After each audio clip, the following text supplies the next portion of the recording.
will support them in every way that we can to take it forward, but the local authority and the developer have to sit round the table so that we make sure we can get this progressed. Question number 4, Alexander Burnett. To ask the Scottish Government what action it is taking to support schools in rural communities. Minister Graham Day. Presiding Officer, rural schools play an important role in our communities in Scotland. There is a presumption against the closure of rural schools. Where local authorities plan to close a school, they are required to undertake a thorough and lengthy consultation process. This includes demonstrating the educational benefit of the closure, considering the impact of the school closure on the local community and school travel arrangements, and consulting the community on alternatives to closure. This process ensures that the impact of any decision is properly considered and options are explored. No school closure decision should ever be taken lightly. Alexander Burnett. The Cabinet Secretary wrote to me on the 3rd of June to confirm the most recent list of rural schools in Scotland showed there were 21 mothballed primary schools, with Aberdeenshire and Highland councils having the most with 4 in each. That list was in 2021, 3 years ago. Now, in Aberdeenshire alone, I believe there are now 14 mothballed, with 16 more at risk, including Tully-Nestle and Logie Colston in my constituency. This is a clear betrayal of our rural communities. So does the Minister have any idea how many primary schools are currently mothballed across Scotland, and what is he going to do about it? Minister. You really do need to admire the brass neck behind that question, given that Aberdeenshire Council is Tory-controlled. Presiding Officer, local authorities have the responsibility for the school estate, and decisions around closures and mothballing of schools are for them to take. And ministers can only have the power to call in a local authority decision where the closure of the school is permanent. From the information that we've been provided with in relation to Tully-Nestle, thus far, I should say, that would not appear to constitute a permanent closure. However, my officials have written to the local authority to seek further information about their plans and to remind them, in this instance, of their responsibilities under the Schools Consultation Scotland Act 2010. In regard to the numbers that the member is seeking, I will write to him on that. But I go back to my point earlier, Presiding Officer, absolute brass neck. And if Mr Burnett is genuinely concerned and shares the concerns of local residents about the 2 school mothballings, as they are referred to, he might want to have a chat with some of his councillor colleagues in Aberdeenshire. Christine Graham. Thank you very much, Presiding Officer. I'm sure the Minister will welcome the progress in 2 secondary new build schools in my constituency, Peebles High and Gala Academy, both due to complete next year, funded by the Scottish Government. But does he agree with me that it's a massive burden on Scottish Borders Council budget that previous border secondary schools were built under PPP PFI in 2009 by the then Tory Liberal Democrat administration at an initial cost of £72 million, but by the end of the contract in 2039 it will cost them £258 million, and that we should never forget the punishing continuing cost of funded projects by PPP PFI, which thankfully the Scottish Government ditched. Minister. Obviously, the Scottish Government were pleased to announce in December 2020 that we would provide financial support to Borders Council for their priority projects, namely Gala Shields Community Campus and Peebles High School through Phase 2 of the joint £2 billion Learning Estate Investment Programme. As the member rightly notes, this is not through the discredited PFI scheme, which the public purse is still bearing the costs of, limiting the amount of money that we, and indeed councils, have to invest in frontline services. The toxic legacy of PFI is still being felt in Scotland, and Labour members in this chamber should be ashamed of their party's record of government. Question number 5, Annabel Ewing. Thank you, Presiding Officer. To ask the Scottish Government whether it will provide an update on the Developing the Young Workforce programme in the Cowdenbeath constituency. Minister Graham Day.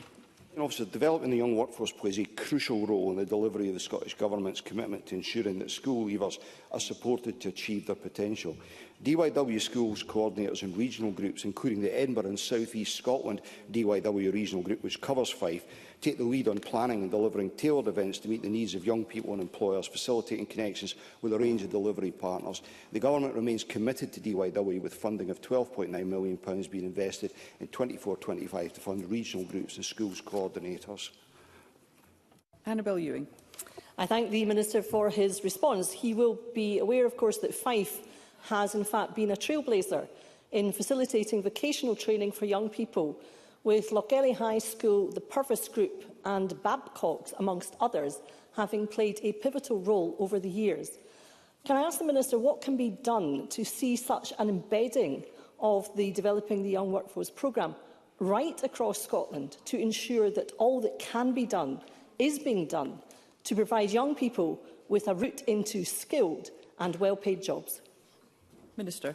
Presiding Officer, I absolutely share Annabel Ewing's high regard for the work of DYW, whether that be in her Cowdenbeath constituency across Fife or elsewhere in Scotland. I also agree entirely that there's more to do to embed DYW into the offering we give our young people as they consider their future career paths. The nature of DYW provision can vary from local authority to local authority, and that's why my officials are working with DYW to see how we might enhance their standing.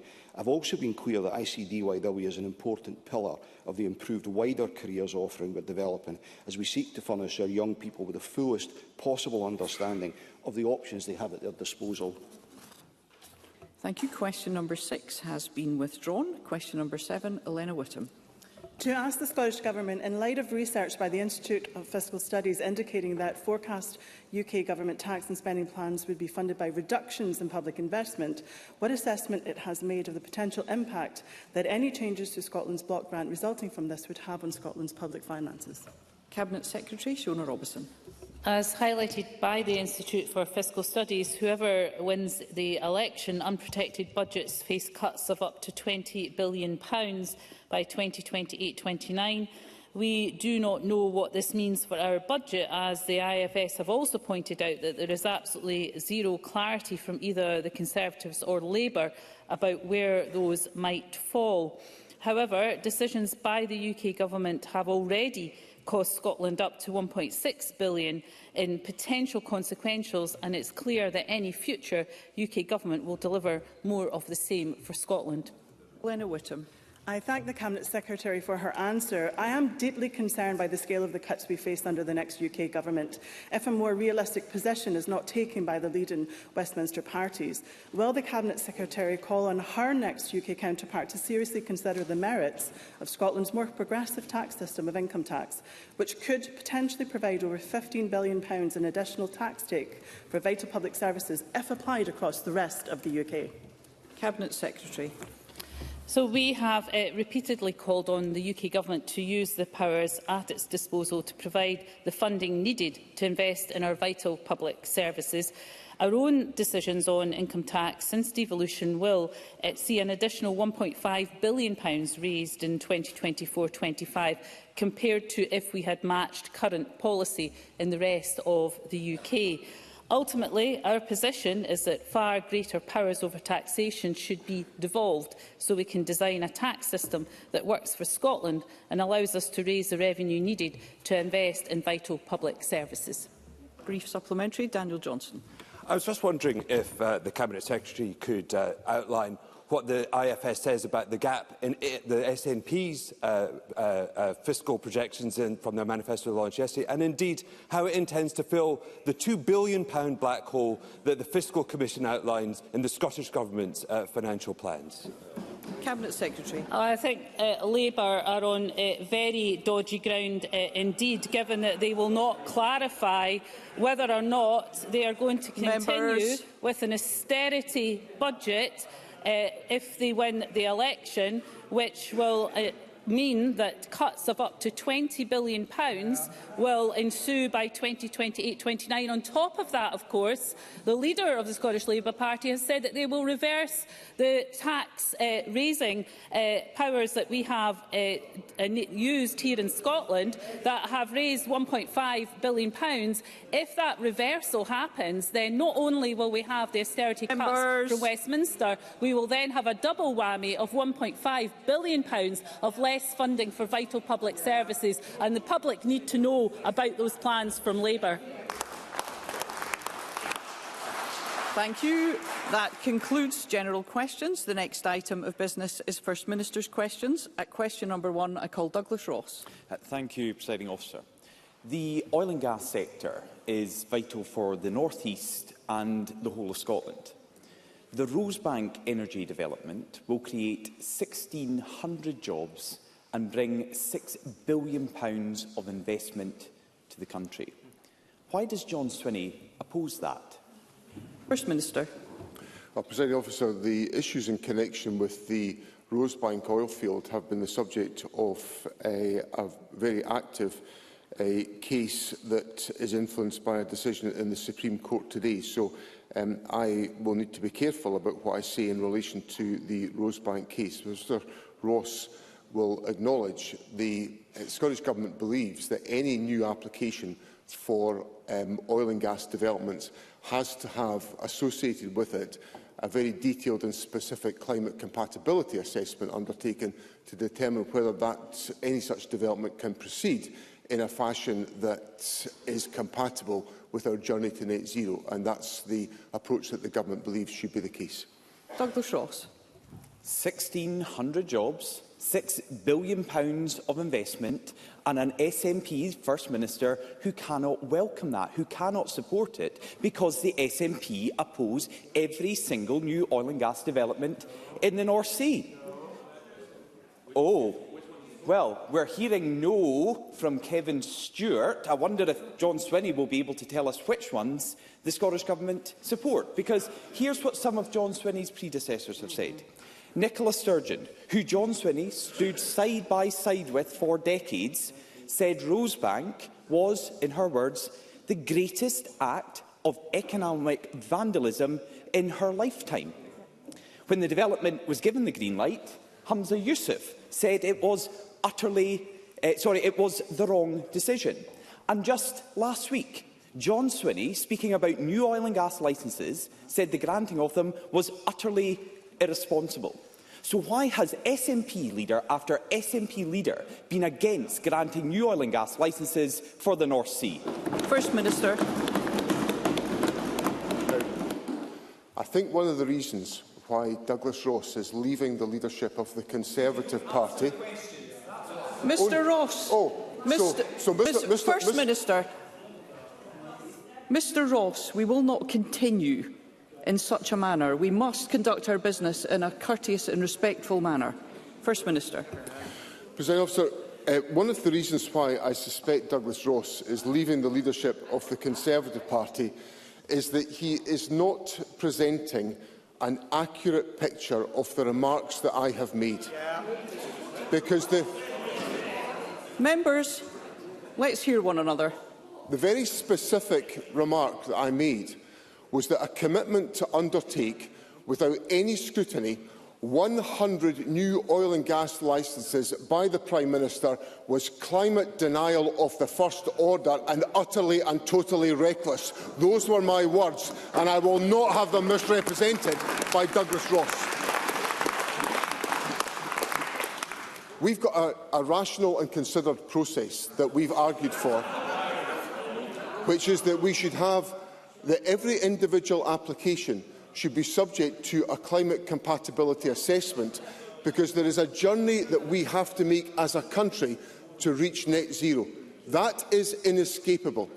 And what is clear from the position taken by the Prime Minister, supported by Douglas Ross and the Conservatives, is that they don't care about the journey on climate. They are not interested in the crisis that we face in the climate emergency.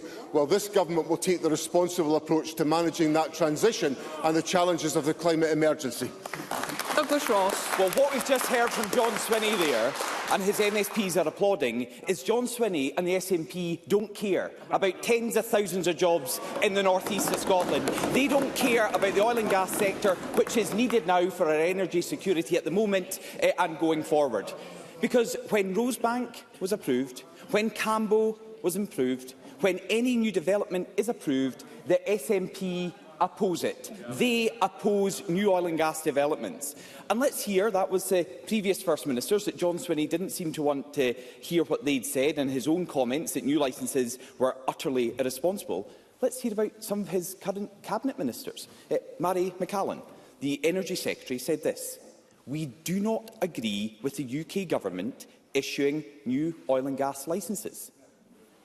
I'll read it again. "We do not agree with the new UK Government issuing new oil and gas licences." This is the SNP Scottish Government Energy Secretary. And I've got here a letter her predecessor wrote. Neil Gray, the former Energy Secretary, said this. He was writing to climate activists. "We have long expressed our concern about Rosebank being given the go-ahead." And before that, we had Michael Matheson, who brought forward a consultation on a presumption against new oil and gas licences. So why does SNP Energy Secretary after SNP Energy Secretary oppose new oil and gas licences which are crucial to the Scottish energy sector? First Minister. I think if Mr Ross was to look at the material the Government has published and the process that we believe should be taken forward in a rational and considered way, he will find that the Government's position is anchored around a number of principles.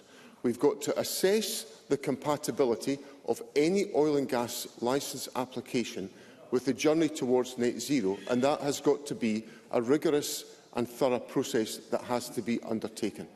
Secondly, we have got to consider issues in relation to our energy security in coming to that assessment. And thirdly, we have got to take a responsible approach to managing the transition to net zero.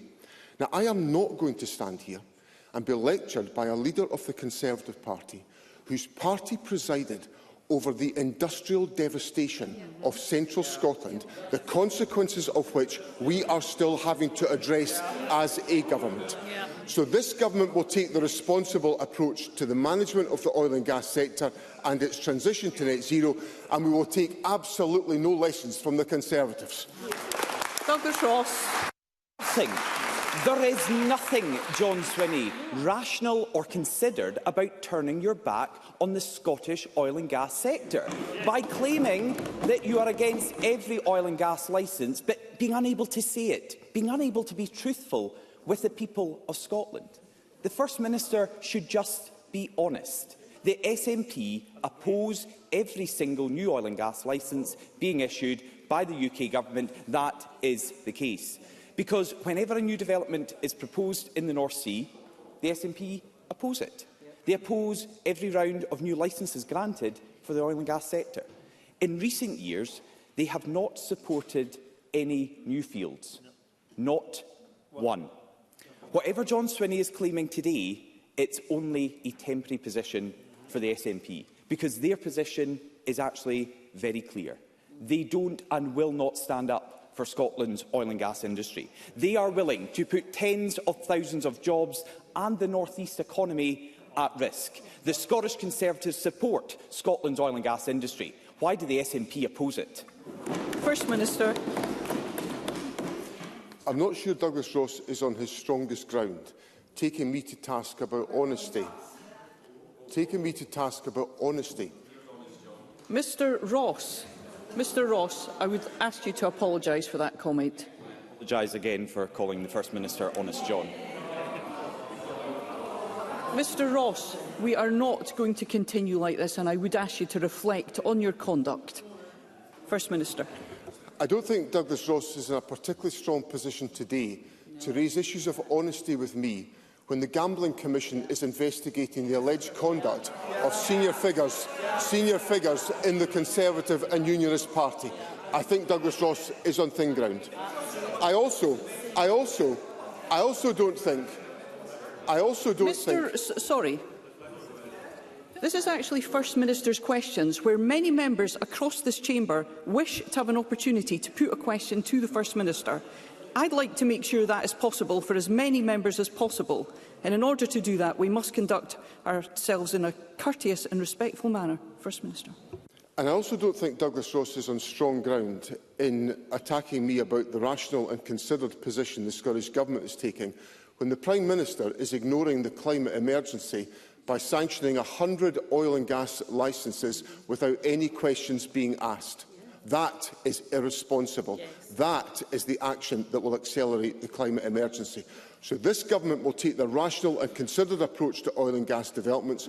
We will also support the oil and gas sector to transition to the essential work we need to undertake on renewables, because Scotland's future lies as a green energy renewables powerhouse, and the Scottish Government is putting in place the measures to make that happen. Question number 2, Anna Sarwar. Presiding Officer, our NHS faces a national crisis in what is known as corridor care, where patients are treated on trolleys in corridors because there simply are not enough beds in wards for them.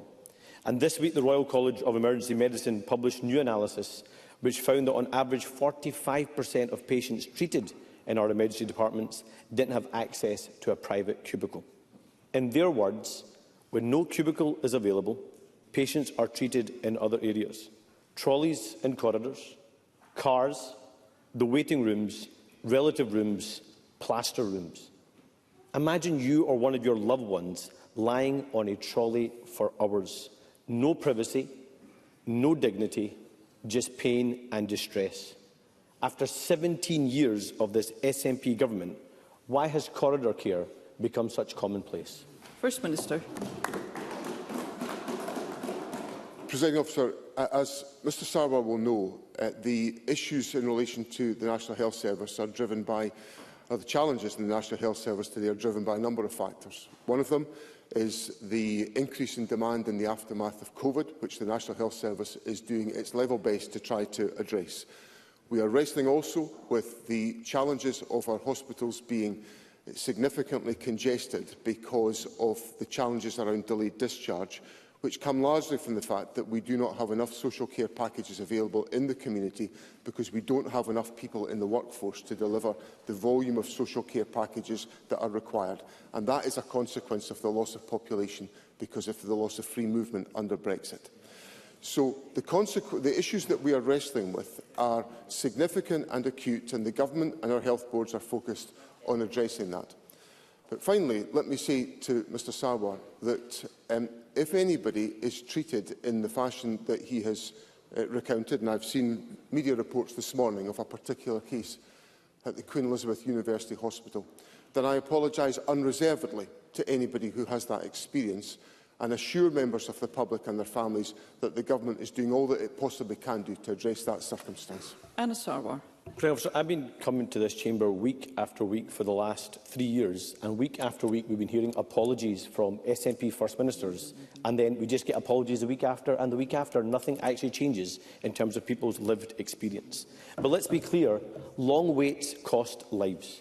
The Royal College of Emergency Medicine have warned that for every 72 patients who wait over 8 hours in A&E, there will be one excess death. That's a death that could be avoided if the patient had been treated on time. That means so far this year, more than 1,000 Scots have died who could have been saved had they been treated on time. 1,000 avoidable deaths. 1,000 people so far this year alone, and it's only June, First Minister. Those are fathers and mothers, sons and daughters who died because they couldn't get their care on time. Why have these families been so badly let down by this SNP government? First Minister. In my earlier answer, I set out some of the issues that are driving this particular situation. And those issues are, to repeat them, the increase in demand after COVID, the congestion in our hospitals. Hospitals are now in excess of 95% occupancy, which is far, far too high. It should be about 10% lower than that for ordinary activity. And the absence of adequate social care capacity within the community, because we quite simply do not have enough social care workers to deliver those packages. So that is the explanation of the problem. And Mr Sarwar says to me that he comes here week after week to raise these issues, and I know that he does, and he gets these answers. But what it does is it requires us to take action. So this government has taken action. This government has taken the action of increasing tax on higher earners to boost investment in the National Health Service. The National Health Service would have lower money available to it if this government had not taken the hard decisions on tax.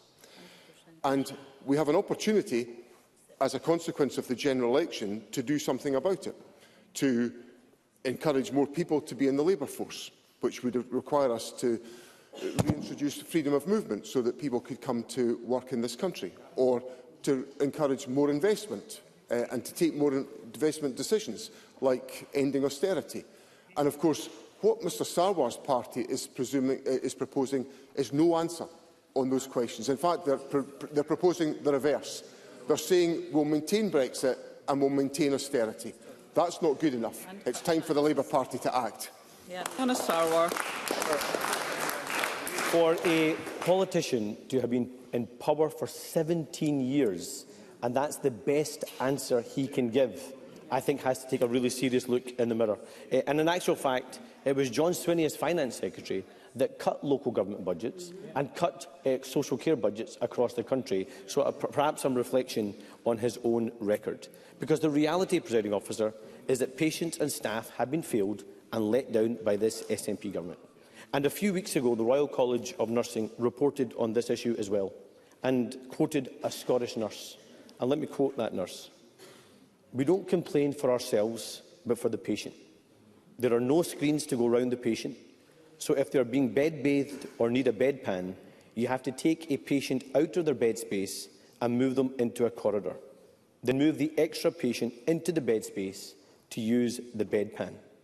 It's time-consuming, there is not enough space in the rooms, and it's undignified for the patient." This is the unbearable situation that is such an unfairness to the patients and staff. So, First Minister, directly to this nurse, explain to this heartbroken nurse why you and your government continues to let them down so badly. Always through the chair. First Minister. Senator, I've explained what the challenge and the difficulty is, and the government has taken the action of increasing taxation for higher earners to invest more in the National Health Service than would have been the case had we just passed on the consequentials from UK funding. So we have taken the hard decisions, and there was, of course, a time when Mr Sarwar would have supported us, but Mr Sarwar has now U-turned on that position, and Mr Sarwar now wants to cut the money available to the public finances as a consequence of what he said on Tuesday. Now, Mr Sarwar is shaking his head at me. Mr Sarwar obviously doesn't understand what he was saying at his press conference on Tuesday, because what the consequences of his stance will be to reduce public expenditure in Scotland. So it is quite simply beyond credibility to come here and ask me to invest more money in the National Health Service to tackle the issues that Mr Sarwar is concerned about when he wants to cut public expenditure and any prospective incoming United Kingdom government will also be cutting public expenditure. So my answer to that nurse is that we've got to have an end to austerity, and she won't get it from the Labour government. Question number 3, Patrick Harvey. Thank you, Presiding Officer. In precisely that vein, this week the First Minister tried to present the SNP as the only party committed to ending the cuts and reversing austerity.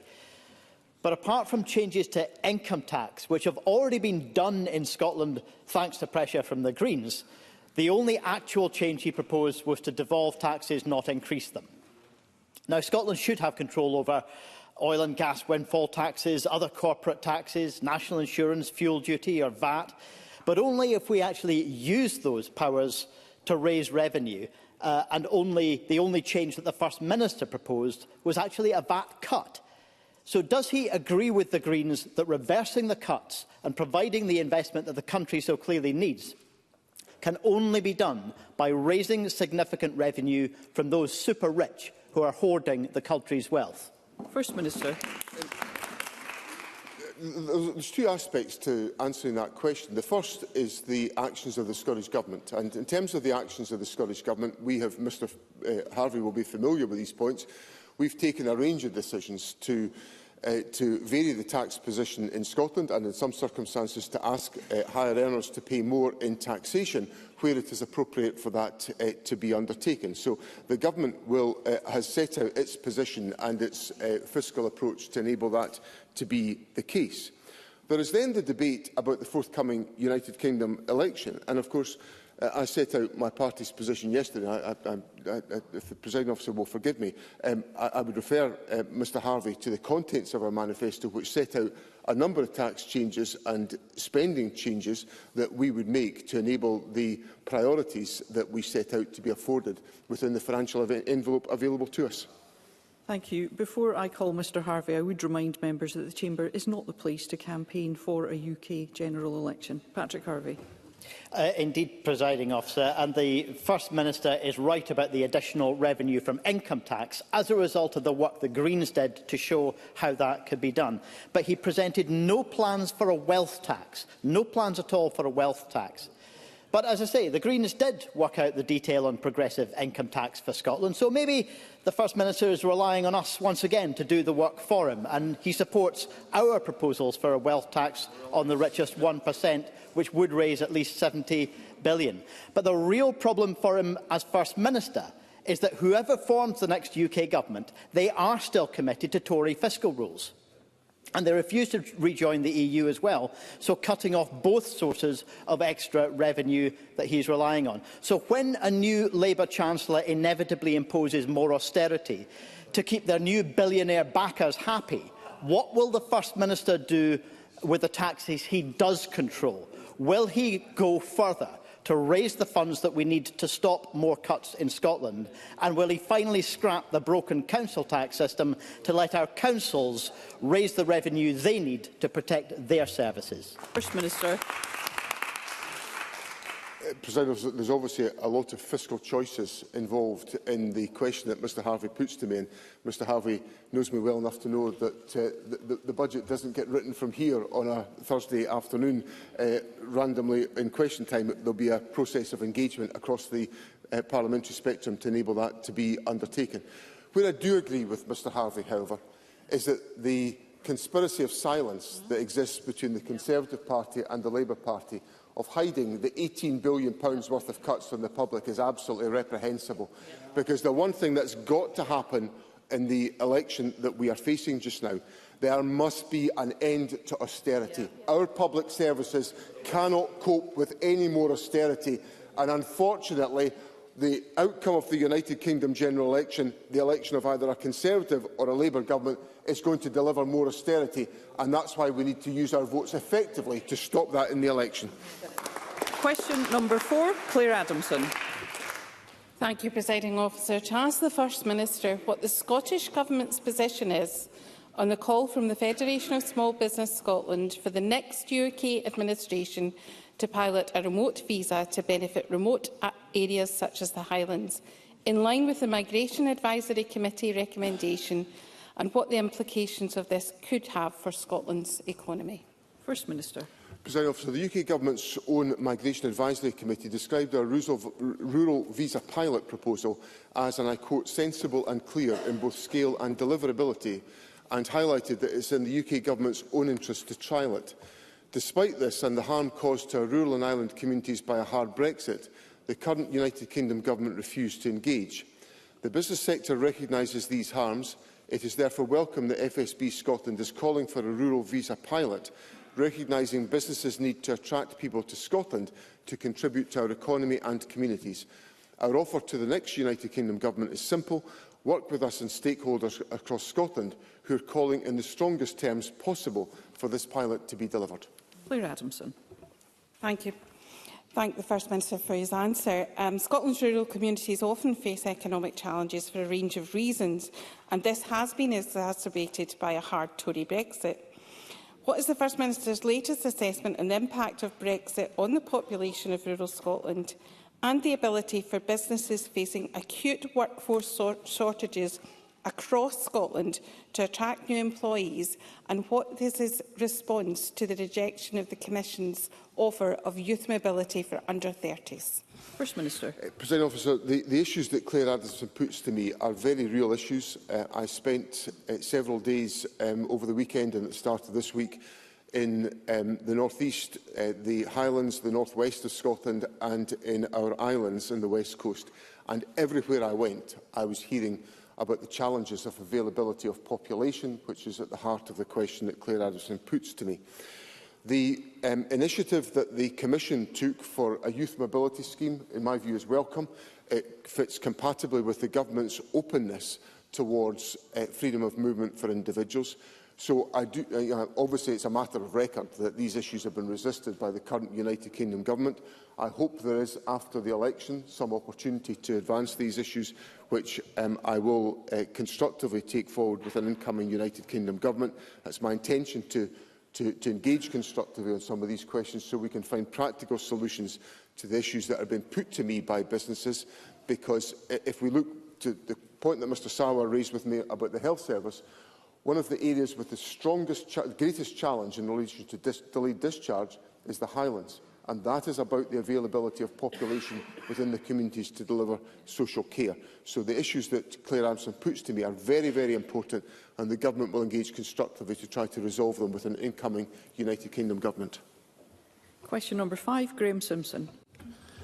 Thank you. To ask the First Minister what his response is to the reported comment from the Nuclear Industry Association that his stance on nuclear power is hopelessly ideological and anti-science. First Minister. Presiding Officer, the Scottish Government does not support the building of new nuclear power stations in Scotland. We have abundant natural resources and a highly skilled workforce to take advantage of the many renewable energy opportunities. Evidence shows that new nuclear is more expensive than renewable alternatives. Nuclear energy also creates radioactive waste, which must be safely managed over many decades to protect the environment, requiring complex and expensive handling.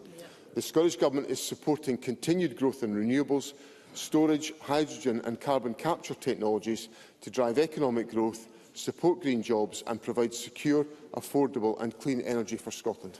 Graham Simpson. So it is hopelessly ideological and anti-science. Now, wind is only available 45% of the time. It requires backup from gas compared to nuclear, which is available 90% of the time and is therefore far more reliable. The First Minister's anti-nuclear energy stance has seen gas consumption double since 2015. So I think we have to assume that he wants to follow the example of Germany, Austria and Belgium, who have seen carbon emissions rise after decommissioning nuclear plants.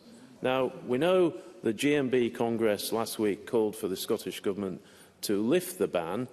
They've now invited Kate Forbes to meet nuclear workers at Hunterston.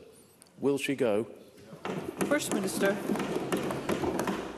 President Officer, I gave a considered answer to Graham Simpson. I don't think it could in any way be described as ideological, because I made the point that evidence shows that new nuclear is more expensive than renewable alternatives. We're facing a cost of living and public finance crisis, so any responsible First Minister will look to make sure that we make the most fiscally efficient approach to energy generation. Now, this Government, as a result of its clear policy leadership, has successfully decarbonised electricity generation within Scotland. We've developed renewable energy with policy certainty, and I want to give the same policy certainty to storage, to hydrogen, to carbon capture technologies to drive economic growth and support green jobs. What troubles me is that we've got fabulous projects in Scotland, for example in carbon capture and technology, the Acorn project for example, and we have been led up the garden path by the Treasury and by UK ministers. I've lost count of the number of times when I was a senior minister, where I was promised face to face by UK ministers an acceleration of the Acorn project, and it hasn't happened. So I'm afraid to say Graham Simpson hasn't got a leg to stand on this question. We've got a clear strategy on renewables. We will pursue that, and we'll pursue it sustainably to deliver for the people of Scotland. Becky Dunbar. I fully support the First Minister on his stance regarding nuclear power. So can I ask the First Minister if any MSPs have ever written to the Scottish Government to propose or support nuclear power stations to be built within their own communities in areas that they represent? First Minister. I'm not personally aware of any of that correspondence, Presiding Officer, but I think what's important is that we have a very clear strategy for the generation of electricity in our country, and the Government is giving that policy certainty, and I want to make sure that policy certainty is widely understood within Scotland. Question number 6, Neil Bibby. To ask this First Minister what assurances the Scottish Government can provide to the arts and culture sector to ensure confidence in light of the reported issues with the sponsorship of cultural events. First Minister. Presiding Officer, the Scottish Government recognises the valuable role that corporate and philanthropic giving plays in supporting the culture sector, and we are committed to working with all interested parties to help restore the confidence that has been damaged in light of recent events. The Scottish Government has publicly called for dialogue, and crucially, we have highlighted the damage that disinvestment campaigns are doing to fundamentally undermine the sector and our world-class festivals, a number of which continue to receive significant amounts of public funding. Indeed, Scottish Government funding to the culture sector is increasing by £15.8 million in this financial year to £196.6 million, and we have also recently reaffirmed our commitment to investing at least £100 million more annually in culture and arts by the financial year 28-29. Neil Bibby. I thank the First Minister for that answer. Many figures in Scotland's culture sector are warning the scale of their funding crisis cannot be overstated. There is a real need to shore up confidence in supporting cultural organisations. They should be targets for investment, not disinvestment. I back calls from the sector for the Government to hold a Festivals Funding Summit back in April, but the Government rejected this proposal. This position is surely now unsustainable. Can I ask the First Minister, therefore, whether he will now convene an urgent meeting of private and philanthropic supporters to ensure there is ongoing sponsorship of the arts and culture sector in Scotland? First Minister. I'm very happy to engage on the point that Mr Bibby has raised, and I welcome his question to me today, because it provides me with the opportunity to say a little bit more about this issue. I've personally been deeply concerned by the events that have taken place, and I have personally spoken with the leadership of Baillie Gifford because I am concerned about the targeting of that organisation, because I welcome the support that they provide in a philanthropic way to many organisations. So, and I've reassured the company of the importance that I attach to their contribution to the economy. I think the disinvestment campaigns are misplaced. I don't think they achieve their objectives. They are now jeopardising really important cultural festivals that I know Mr Bibby and I value equally. So I will take away his proposal to, I said in my original answer that the Government has publicly called for dialogue. Angus Robertson, the Culture Secretary, has been engaging heavily on this question with a number of interested parties. But if there is a further, more formal dialogue that's required, I will consider that proposal and reply to Mr Bibby. Thank you. Move to general and constituency supplementaries, and I call Christine Graham. Thank you very much, Presiding Officer. First Minister, the Cabinet Secretary is aware that there are concerns of cuts to both GP practices in Penicuik to their services, due in part, they state, to NHS Lothian increasing rental costs. And as you will imagine, I've had many emails on this from concerned constituents. Given that there is a substantial increase in house build and therefore population in Penicuik and surrounding area, will NHS Lothian have taken this into account? First Minister. I'll have to explore that particular point to determine if that analysis has been undertaken, but I do understand the challenge that Christine Graham raises with me about the sharp rise in population in the Penicuik area. It will be part of the sharp rise in population in general in the south east of Scotland, and particularly in West, Mid and East Lothian, and the City of Edinburgh, which is particularly acute, and that will place a strain on public infrastructure such as GP surgeries. The issues in relation to premises charges and utilisation costs are a matter for negotiation between GP practices and health boards, but I will take away the specific point that Christine Graham puts to me to determine what analysis has been put in place to address this issue. Aaron Dowie. Thank you, Presiding Officer. The SNP awarded funding to River Garden, a rehabilitation centre in Auchincruive, to help 56 people recover from drug addiction, but their funding has been paused. The financial constraints mean they can currently only accommodate 6 people. The future of the facility is now at risk, with fear that it may close within weeks. Scotland has the worst drug death rate in Europe, but beds are lying empty because funding has been frozen. Will the First Minister look at this immediately and sort this out? First Minister. I will take away that specific. It's a very specific issue, so I can't give Sharon Dowie a direct response today. But I will take it away and explore it. We are undertaking. I think I answered a question from Mr Green a few weeks ago, which indicated that we were on target to increase the number of beds that are available for rehabilitation services according to the expectations of the National Mission. So I'm surprised to hear the information that Sharon Dowie puts to Parliament today, given the fact that my expectation is that we will achieve our published targets. But I will take away that particular issue and explore the issues in relation to River Garden. Thank you, Bailey. Presiding Officer, across Scotland, the NHS and social care partnerships are facing a combined budget gap of almost £1.4 billion. That means severe cuts to social care services. In Glasgow, that will lead to cuts to community health services, cuts to the discharge and resettlement teams, cuts to care home nursing teams, the loss of 72 staff posts, health visitors, nurses, allied health professionals and complex needs workers. Can the First Minister tell me why, if we all agree that we need to increase support for primary care, his government is doing the exact opposite in Glasgow and cutting social services and staff? First Minister. Well, this is courageous questioning from Jackie Bailey.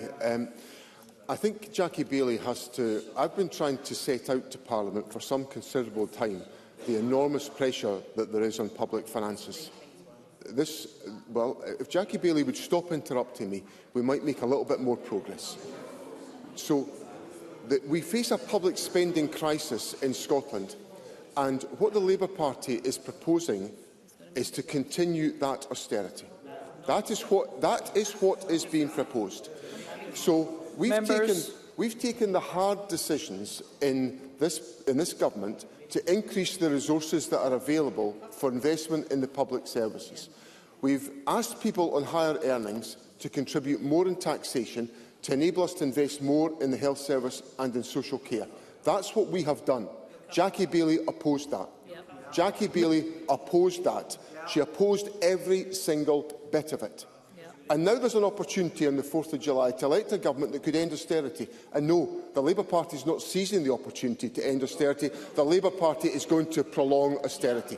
So I gently suggest to Jackie Bailey it would help the situation if the Labour Party committed itself to end austerity, supported this government and its agenda, and we could address the issues that Jackie Bailey is raising with me. Evelyn Tweed. Analysis by the Nuffield Trust has indicated that both Labour and the Tories' plans for the NHS would leave the health service with lower spending increases than during the years of Tory austerity. Does the First Minister agree with me that we should be prioritising additional investment in our NHS, not cutting it? First Minister. Presiding Officer, as Evelyn Tweed was making her setting out her question, the source of her information, the Nuffield Trust, was being criticised within this Parliament. But I think it's important that we all recognise the source of the information that Evelyn Tweed was putting on the record is a much-respected health commenting organisation, the Nuffield Trust. And they've indicated that the proposals in the Labour and Conservative manifestos will result in lower increases in health spending than in the worst years of Conservative austerity. That is a missed opportunity to address the very issues that Jackie Bailey and Anna Sarwar have put to me today. So we've got to ensure that we have a realistic debate about investment in the health service. This government has taken the hard decisions to increase tax on higher earners so we could invest more in the National Health Service. I wish other people would follow the example that we've taken about investment in the health service. Very grateful, Presiding Officer. Last week, the Courier reported, and this is a direct quote, "A new parole hearing date has been confirmed for Angus killer Tasmin Glass as she seeks release from prison after serving only half her 10-year sentence. Her case will now be considered by the Parole Board for the third time on July 26, the day before a memorial motorbike ride in honour of her victim, Stephen Donaldson. A family spokesperson said, "The Parole Board has kept us waiting since February, and with the Scottish Parole Board deferring the decision twice already, it has been a long and difficult wait for us. The timing of the parole hearing is difficult for us." End quote. First Minister, the Courier's Voice for Victims campaign considers the parole system re-traumatises victims and needs greater transparency and communication between those involved. Does the First Minister agree? And if so, what will he do about it? First Minister. The first thing I would say is to express my sympathy to the family that's involved in this case, to the Donaldson family. I am familiar with this case, given my adjacent representation to the areas affected. And obviously, as Mr Kerr will know, the decisions that are taken by the parole board are for the parole board, and they're independent of government, and he wouldn't expect me to comment on the substance of them. Where I accept the point that Mr Kerr is making is that all aspects of our justice system must be trauma-informed. And before my election as First Minister, I sat with colleagues on the Criminal Justice Committee, hearing evidence about the Victims and Witnesses Bill, which legislates in favour of trauma-informed practice in the justice system. So I'm very sympathetic to the importance of that point in every respect, and all aspects of the justice system have to be trauma-informed. So obviously there's a range of measures that are in place already. The legislation prompts us to reconsider and review whether they are all sufficient to address these challenges and these questions, and I give Mr Kerr the commitment that the Government will do that as we explore the passage of that bill and determine whether there's any additional provisions are required to address the legitimate point that he puts to me. Faisal Chowdhury. Thank you, Presiding Officer. A constituent in Lothian has been diagnosed with prostate cancer and told that his tumour is growing. He is on an 8-month waiting list for surgery and has no idea when treatment will start. Public Health Scotland found only 36.4% of patients with prostate cancer receive treatment within the government's target of 62 days, the lowest of any major cancer type. Can the First Minister advise how the Scottish Government is working to bring down these unacceptable waiting times? First Minister. First of all, I'm sorry that Mr Chowdhury's constituent is facing the anxiety that they are facing, and if he wishes to share details with me, I will have the case examined to see if there is anything that can be done to address this particular case. The Government has invested £70 million in the endoscopy and urology diagnostic plan, which includes a commitment to develop urology diagnostic hubs which are designed to speed up the treatment of cases of the type that Mr Chowdhury puts to me, so that we can detect cancer earlier and faster, and then obviously intervene at the earliest possible stage, which is crucial in cancer care. So I assure Mr Chowdhury of the importance the Government attaches to this important area of health service policy, but if he cares to advise me about the individual case, I will see what can be done to address the issues he puts to me. MacDonald. Thank you, Presiding Officer. The latest PMI report from the Royal Bank of Scotland has shown that Scotland was a standout performer among the UK nations and regions last month, with private sector economic growth accelerating to the fastest pace in 2 years. What assessment has the First Minister and the Scottish Government made of these findings, and what steps are the Scottish Government taking to continue to help our economy to thrive? First Minister. President Officer, I very much welcome the findings in this report, which signals a strengthening of private sector activity in Scotland, which confirms that that activity has expanded for the 5th month running and at the strongest pace in 2 years. As Parliament will know, one of the 4 priorities of the Government is to strengthen the economy, and the Deputy First Minister is leading work in my support to advance these issues within government. Some of the measures that we are taking are to build on the good work that's been done about encouraging the start-up community, with now further investment in the scale-up community, and we're seeing some of the fruits of that in the success of business, which is underpinning the very positive information that came from the Purchasing Managers Index. And I assure Mr MacDonald of the continued focus of the Government on ensuring we strengthen economic growth and economic activity, because that's the foundation of good and strong public services in our country. Paul Swinney. Thank you, Presiding Officer. The First Minister said that his biggest priority in government is to eradicate child poverty, yet this morning councillors, SNP councillors and Green councillors in Glasgow voted to cut the celebrated MCR Pathways scheme by 50%. Celebrated High Court Judge Rita Ray said this will be a disaster, will bring people into the criminal justice system. The former Director of Education in Glasgow, Maureen McKenna, has said it's inexplicable members of my own family take part in the MCR Pathway Scheme. It is one of the genuinely best measures we've ever developed to improve the lives of young people, get them out of harm's way, get them into opportunities, life-changing opportunities. Surely the First Minister agrees this is a regressive, retrograde step. Will he do something to ensure that the MCR Pathway Scheme is not cut, but expanded? It's one of the most successful public policies we have. First Minister. I'm very familiar with the work of MCR Pathways. I supported its introduction into public policy when I was the Education Secretary, and I recognise the transformative effect it can have on young people. Obviously, decisions about the particular allocation of funding are matters for individual local authorities. The Government has, of course, given local government a record funding settlement of over £14 billion for this financial year, and that will have been allocated proportionately to Glasgow City Council. And I would obviously encourage members to look carefully and seriously at the work of MCR Pathways, recognising the benefits it can deliver for young people around the country. Thank you. That concludes First Minister's questions. The next item of business is a members' debate in the name of Jamie Green, and there will be a short suspension now to allow those leaving the chamber and gallery to do so before that item of business begins.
Okay, if I could encourage those who are leaving the public gallery to do so as quickly but also as quietly as possible as we resume business. And the next item of business is a members' business debate on motion 13505 in the name of Jamie Green on West Coast Ferry disruption and replacement.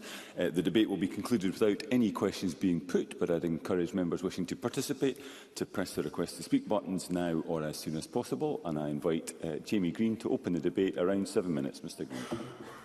Thank you, Deputy Presiding Officer, and please do leave quietly because my voice is going, so I don't want to have to shout this afternoon. Can I thank members who signed my motion to allow this debate to happen, because in 7 days' time this Parliament will rise for summer recess, and our ability to publicly hold ministers to account is vastly diminished until September. Yet for our constituents, life goes on, and for the next 2 months it will be peak season for Scottish tourism and peak season for Scotland's island communities. So I make absolutely no apologies whatsoever for using our final members' business debate to discuss the issue of ferries. Because whilst we on the mainland will go about our summer business complaining about traffic jams, our islanders would be grateful for the luxury of slow-moving contraflows. We can never underestimate the disruption that comes with cancelled ferries, which is why I and so many others have relentlessly campaigned on this in this Parliament for many, many years. I've asked 115 questions on ferries since I was first elected. I've made 180 contributions in the Chamber or in committee on this ferry subject. And it is astonishing that nearly a decade on, many of the problems that we debated back then are still not resolved, but in many ways are even worse. Presiding Officer, none of this is the fault of islanders themselves, beleaguered and long since lost trust in government to fix their ferry services. And I should say none of this is the fault of CalMac staff either, because they are often at the fabric of the communities that they sail between and the communities they serve, day in, day out. And the RMT were absolutely right in their submission. Abuse of staff on any scale is simply unacceptable, because our ports and the communities around them are the beating hearts of the islands. that they serve. Tourists come and go. Residents commute to and from. Goods, cattle and produce is exported and imported. And CalMac itself, as a ferry operator, has been dealt the hand it has in this awful game of maritime Jenga. Why? Because they have an ever-ageing fleet, slow replacement of new vessels, an exploding maintenance bill, stiflingly prescriptive routes, and a lack of investment in our port infrastructure. As far back as 2016, when I joined the Rural Economy Committee, as it was then, we as a committee blew up the very notion that the status quo back then was delivering value for money or reliable services. And this unholy triangle that was created between CalMac, CMAL and Transport Scotland, and the intertwining lines of responsibility between them and ministers, simply laid bare the reality that Scotland's lifeline ferry services were being governed by the most complicated and unproductive quagmire quango in Scottish public body history. Now, ministers at the time, they vaguely accepted that damning indictment. Ministers at the time vaguely promised they would fix these problems. In fact, so much so they brought forward the ironically named Islands Bill. The Islands Bill that was supposed to put at the very centre of public policy the needs of our island communities. Well, for the last 8 years, let me tell you,